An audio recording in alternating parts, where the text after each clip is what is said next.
Francis, David Clark, and James O'Keefe at Freedom Summit 2018. Get your tickets today at freedomsummitchicago.com. Top of the morning, Dan and Amy and Cardinal Supich. In the last 24 hours, sitting down with members of the Chicago Press Corps to respond to the allegations against Pope Francis in this 11-page letter that was penned by Vigano, who is a former nuncio, Vatican, part of the church's hierarchy for many years. A respected George Weigel, good piece about Vigano, Archbishop Vigano in First Things. First, Archbishop Vigano is a courageous reformer who was moved out of the Vatican by his immediate superiors because he was determined to confront financial corruption in the administration of the Vatican city-state. Second, Archbishop Vigano is, in my experience, an honest man. Third, Archbishop Vigano is a loyal churchman of a certain generation and formation bred to a genuine piety about the papacy. It's important to get somebody as respected in Catholic circles as Weigel to opine on Vigano because it's very interesting to see what's happening in the wake of his letter. And this against the backdrop of the Pennsylvania grand jury report, which is the press corps running interference for Pope Francis. Remarkable. Running interference with respect to an institution that did not properly, preemptively address the horrors that were occurring within it with respect to sex abuse. And I point to this Reuters piece yesterday. Defenders rally around the Pope. Fear conservatives are escalating the war against Pope Francis with respect to those calling him to step down. Oh, please. We disagree with Pope Francis, don't like his forays into topics of which he knows very little, labor economics, climate science. However, I wouldn't be saying he should resign over that. No. But people are saying he should resign over his apparent treatment of a known predator in Cardinal Theodore McCarrick as outlined in Vigano's testimony. That's a different thing. And it's not only the left-wing press that's rallying around Pope Francis, it's also the beneficiaries, again, according to Vigano's testimony, of McCarrick and Pope Francis, like our own cardinal here for the Chicago Archdiocese, Blaise Supich. Supich sitting down yesterday with NBC5's Marian Ahern, and listen to what he says about the allegations lodged against Francis. The Pope has a bigger agenda. He's got to get on with other things of talking about the environment and protecting migrants and carrying on the work of the church. We're not going to go down a rabbit hole on this. Oh, I mean, that is so offensive on a number of levels. His number one priority should be dealing with this issue and coming forward and say, look, we made a mistake. Because I want to know if he knew about what was going on and if he just is ignoring it or it was part of the cover-up. I mean, we have a right to know. And I'm not even Catholic, but I'm horrified for the victims. I'm Catholic, and I am as well. And, by the way, I mean, the rabbit hole of systemic sexual abuse that occurred in the church, it's a remarkable dismissal of something so existentially serious as this.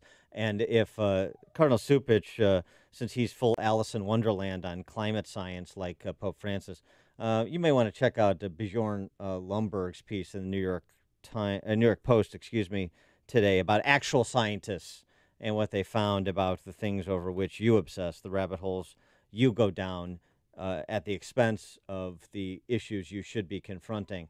And if you think that's bad, the first refuge of the scoundrel, we see it all the time in Chicago politics. What is it? Race hustling, race baiting. I've lost the debate. I don't want to confront the issue. So you know what I'm going to say? You're a racist. Quite frankly, they also don't like him because he's a Latino. Oh, so he's saying we Americans, Catholics, we don't like Pope Francis because he's a Latino? He's saying conservatives, critics of Pope Francis, the real thing going on here is race related. Because we don't subscribe to climate change theories that Supich and Francis subscribe to, and because Pope Francis is Argentinian. That's what's really going on here. I don't even see when I look at Pope Francis. Nobody even knows. Nobody even cares. The quality of the response from Supich should tell you, in my view, a lot about the veracity of what Archbishop Vigano had to say in his testimony. Those responses tell me, which I already believed, Vigano's telling the truth. For more on this topic, we're pleased to be joined by Dr. Kurt Martens. He's a professor of canon law at the Catholic University of America and also the editor of The Jurist. Dr. Martens, thanks for joining us. Appreciate it. Good morning.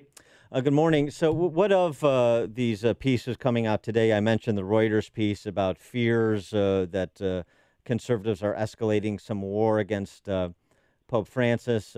Matthew Schmitz in the New York Times writing about the possibility of a coming Catholic civil war. The treatment that the Vigano testimony is receiving and what you think the Church's response should be. Well, that's a whole lot of, quite a number of questions that I need to answer right now. Let's stick to what is essential, and that is the bridge crisis and the care for the victims. Let's put that on the first place. What to think about all of this? I do think that we will need a thorough investigation, and we will have to look into the mechanisms that led to this cover-up that was found in the Pennsylvania grand jury report, but also the whole McCarrick case. Who knew what when? I think that is the big question. And Archbishop Vigano's testimony is, of course, an important and interesting letter. However, it raises also a number of questions, and I think it's a good starting point to look into what is going on. All the other things about being pro-Francis or against Francis are, I think, not relevant. We need to get to the truth of this matter, because this crisis, I think, in my humble opinion, is worse than 2002 because it's more a systemic crisis. We're looking at the exercise of power in the church. We're looking at how that power is controlled, not, and we're looking at ways of controlling that power, that exercise of ecclesiastical power by bishops in the first place. And I think this is a big challenge we are facing. But before we can solve that problem, we need to know first what happened. And that's why I said, with regard to McCarrick, we need to know who knew what and when. Well, but it seems that you knew what and when. I mean, he had settlements with people in the seminary who he allegedly harassed, and I just don't understand why he was allowed to be in this position of power for so many years. Well, your question is the same as mine. I don't understand that either. Apparently, there are reports out there that state that some people have informed the Holy See prior to his going to Washington, or later or not. We need to know about that. And more in particular, we need to know who was informed and why was it then that he could still go up the ranks. Right. And so actually, I understand the kind of the statement of principle. We need to have serious questions provided, Absolutely. Serious answers. However, that necessarily includes Pope Francis. And so the discussion of Pope Francis, his handling what he knew, his future, to me, is completely relevant. And if they wanted to try and turn this into a political discussion or an ideological discussion, then we can have that too. We can confront that straight away. But Pope Francis's response that you've seen to the media, that you've seen the Vigano letter, and you can make up your own determinations. I'm not going to say a word about it. That doesn't wash. That's not acceptable. And he necessarily has to engage if we're going to get to the truth, doesn't he? I do think so. I was highly surprised when I saw that answer. However, we all should not be surprised when Pope Francis answers questions these days, because he has his own typical style, which is different than the style from his predecessors. That being said, I do think we need some answers, and pretty quickly. If he believes that Vigano didn't tell the truth, he needs to say that. But we need to know what the role is of Pope Francis in this whole crisis. do the people in Rome, including Pope Francis, get it? In other words, do they realize how serious the sexual abuse crisis is?